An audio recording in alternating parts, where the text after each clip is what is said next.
Ang babae ay umiiyak ng malakas sa sobrang lungkot pero sa halip na luha ay noodles ang lumabas. Tiningnan niya ito ng mabuti at nilagay sa kanyang bibig upang tikman, pagkatapos ay di siya makapaniwala na masarap ito. Na mas masarap pa sa ginawa ng 5-star Michelin chef, kaya inipon niya ang noodles at pinatikim niya ang sarili niyang lola. Siguradong maayos ang kanyang sariling panlasa at positibo ang kanyang lola sa lasa ng noodles.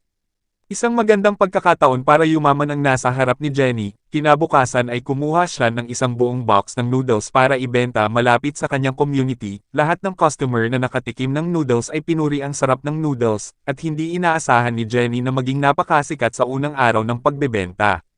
Pag-anda ng pag-anda ang negosyo ni Jenny pero araw-araw siyang umiiyak para mapunan ang pansit niya.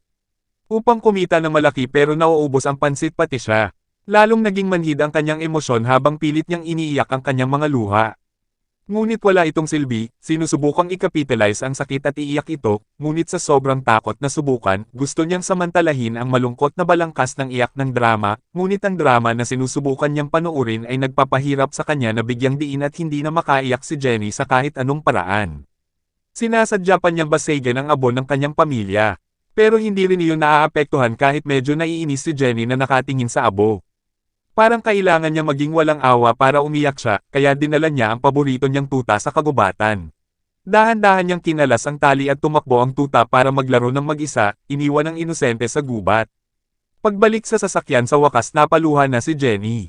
May ibebenta na naman siyang pansit, marami siyang customer na nakapila sa kanyang pwesto. At dahil may maganda din siyang sales talk agad siyang nilapitan ng mga mayayamang investor. Kaya pumayag si Jenny na magtrabaho sa kanila, nakakuha din ng malaking investment si Jenny at nagbukas muna sila ng tindahan para subukang ibenta ito at gumamit ng espesyal na disenyo. Lumipat sila sa Better Cutlery at itinaas ang presyo ng noodles sa $800 sa isang bowl. Binawasan nila ang production para mapunan ang kakulangan ng capacity, pinaalalahanan ng magkasosyo si Jenny sa Baikindat. Pero hindi pa rin nakakaiyak si Jenny, tinitignan niya ang picture ng aso sa dingding para ilabas ang kanyang emosyon. Ngunit hindi na nahawakan ng aso ang luha ni Jenny, kaya bumaba ang kanyang mga mata at talagang may karagdagang larawan ng kanyang lola sa dingding. Sa dulo ng kwento ay tuluyan ng bumitaw at umiyak si Jenny, ngunit hanggang kailan ito?